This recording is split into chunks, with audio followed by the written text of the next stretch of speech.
Okay, so my name is Amber Schneider. I am Stage 1 at Delray Woods out here in Delray Oaks. I am co-teaching 5th grade right now. And for this project I did some research, looked online, and there are a fair amount of resources out there, not a lot close to me that I could find. There were a couple, the different programs and projects. There's one of the links sent me to the school district homepage, another called Go Kids Inc., and just some others that were very they were kind of general, just different resources you can use in your classroom, other just information about special needs kids. But the one that came most highly recommended to me was the Special Kids Crusade in Monterey.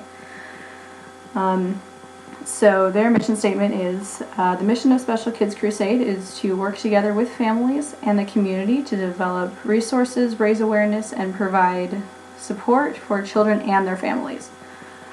So a lot of big key things that they're doing. So first off, it was founded by parents of special needs kids who didn't have the resources that they needed for their children, so they came together to provide these resources for other families and other children who need them. So they're always developing new resources. That was one of the big highlights when I first clicked on the website. They're looking for new program development all the time, new information that comes out, new ways to help different students of varying disabilities, moderate to severe, physical and mental.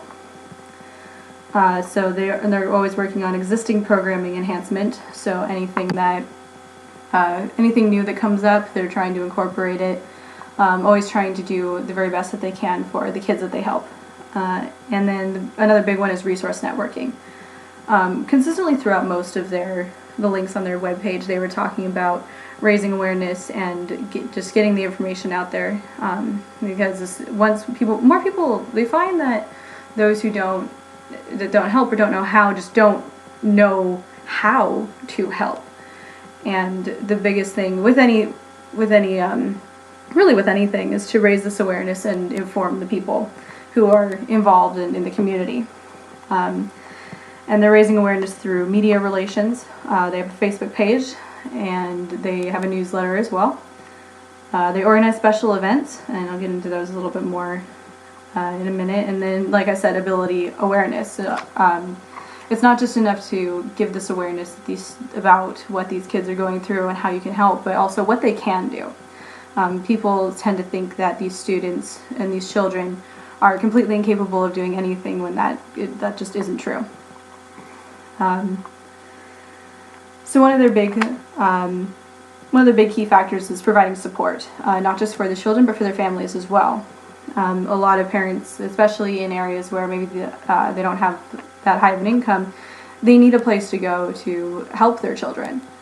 So this program is really there to help the families. So they have a family resource center, a family resource directory that'll help them find other resources maybe outside these programs for their children. I think I mentioned before, their informational support network. So they're reaching out to different locations, doctor's offices, legal help, financial help, all these places that then come and work with this program.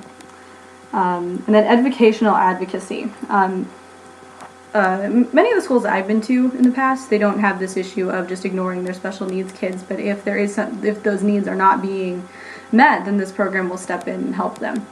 So they provide a lot of different programs, activities for the kids, sport-related, art-related, just a place where they can go and not only get support for out in the community, but also just a place where they can go free of judgment, and then have specialized programs specifically for their range of ability.